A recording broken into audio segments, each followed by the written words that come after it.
The Mekong River awakens slowly, reluctant to disturb the silver mist that clings to its surface.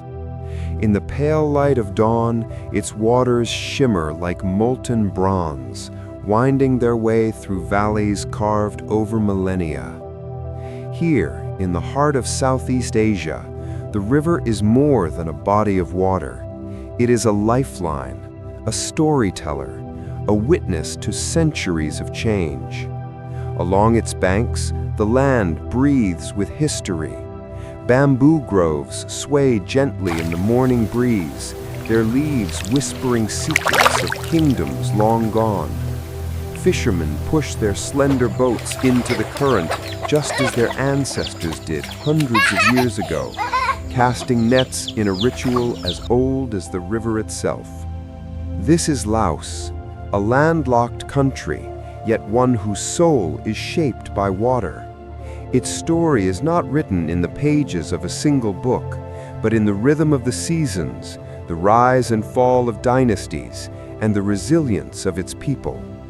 From the mists of legend to the turbulence of modern history, the Lao journey is one of endurance, adaptation, and quiet strength. Today, we will travel through time, across mountains and valleys, through temples and battlefields, to uncover the entire history of the Lao people. A story that begins, as all great stories here do, with the river. Long before the name Laos was spoken, the ancestors of the Lao people were on the move.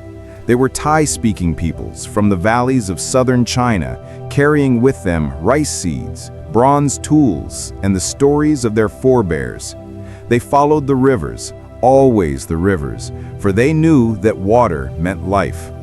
The Mekong and its tributaries became their compass, guiding them into fertile plains where the soil was rich and the seasons predictable. Imagine the sound of oars cutting through still water, the creak of bamboo rafts, the laughter of children chasing each other along the banks. These were not conquerors, but settlers, people who built their lives around the cycles of planting and harvest, the turning of the monsoon winds. Over generations, they would weave their language, beliefs, and customs into the fabric of the land, laying the foundations for a culture that would endure for centuries. In the mid-14th century, a young prince named Fa Ngum returned from exile in the Khmer Empire with an army at his back and a vision in his heart. In 1353, he united the Lao Mung, the small principalities, into a single kingdom, Lan Xang, the land of 1,000,000 elephants. Elephants were more than beasts of burden. They were symbols of divine favor, living emblems of power and prestige. To rule a land of 1,000,000 elephants was to command the respect of kings. Under Fa Ngum's leadership, Lan Xang became a force to be reckoned with, a kingdom stretching from the mountains of Shangquang to the plains of Champasak. Temples rose, trade flourished, and the Lao identity began to take shape in ways that would echo through the ages. The reign of King Setthathirath in the 16th century marked a chapter of brilliance in the Lao story, a time when the Kingdom of Lan Xang stood tall, confident, and radiant. The capital shifted to Vientiane, a city that would soon gleam with the golden spires of temples and the hum of a thriving court. At the heart of this transformation rose Tat Luang, the great stupa, shimmering under the tropical sun like a beacon of faith and unity. Its golden surface reflected not only the light of day, but the aspirations of a kingdom that saw itself as the spiritual heart of the region. This was an age of cultural flowering. Poets composed verses in the Lao tongue, weaving together Buddhist teachings and local folklore. Artisans worked with silk and gold leaf, creating works that would endure for centuries. The haunting notes of the cane, the bamboo mouth organ, drifted through palace courtyards and village gatherings alike, binding the people together in a shared rhythm of life. Trade routes pulsed with activity, bringing goods from as far as India and China. Monks traveled between Lan Xang and neighboring kingdoms, carrying not only religious texts, but also ideas, art styles, and philosophies. The kingdom was like a well-tended rice field, fertile, orderly, and full of promise. Yet, as every farmer knows, even the most abundant harvest can be threatened by storms on the horizon. The death of King Vongsa in 1694 was like the breaking of a great dam. The unity that had held Lan Xang together for centuries began to crumble. Without a strong successor, the kingdom splintered into three rival realms: Luang Prabang in the north, Vientiane in the center, and Champasak in the south.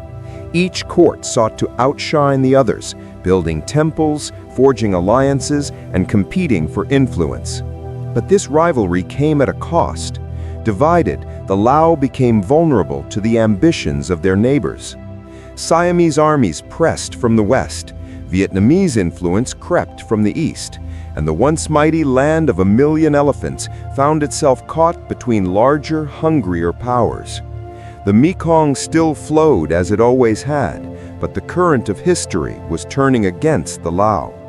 The unity that had once been their strength was now a memory, and the centuries ahead would test their resilience in ways they could scarcely imagine. By the late 19th century, the map of Southeast Asia was being redrawn by European powers.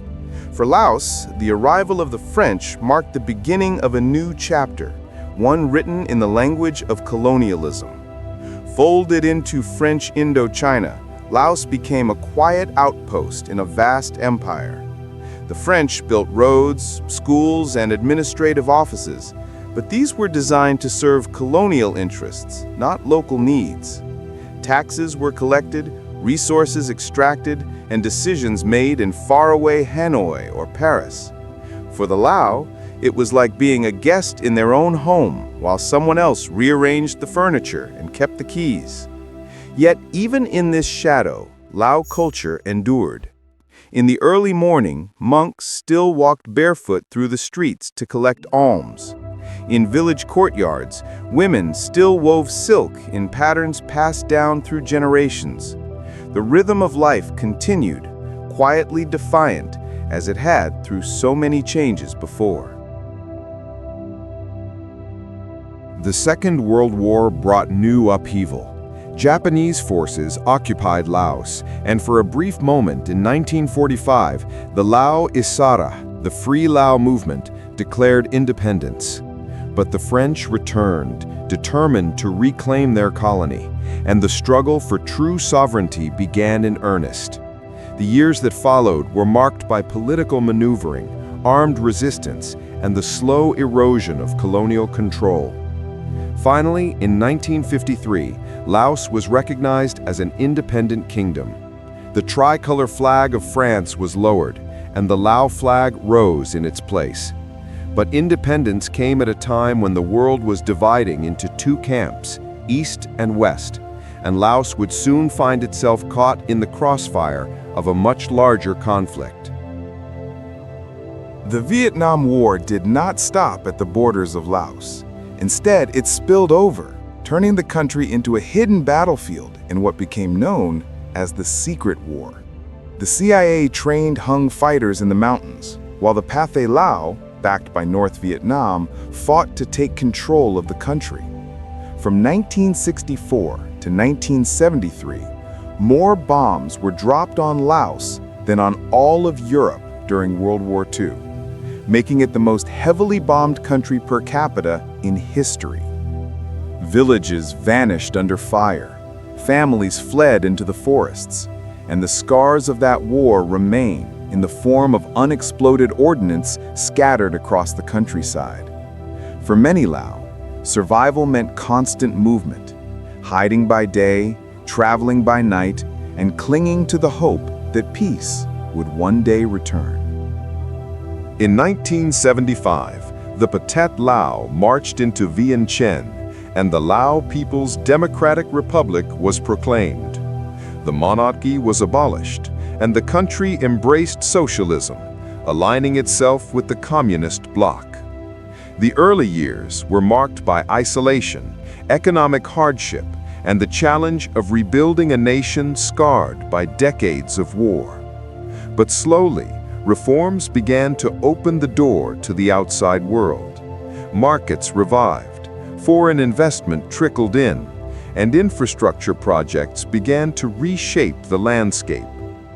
Today, Laos walks a delicate path, seeking development while preserving its traditions, building dams on the Mekong while still honoring the river as a source of life and identity.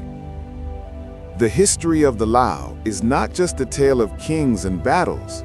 It is the story of a people whose roots run deep, whose culture flows like the Mekong, and whose resilience shines through every challenge.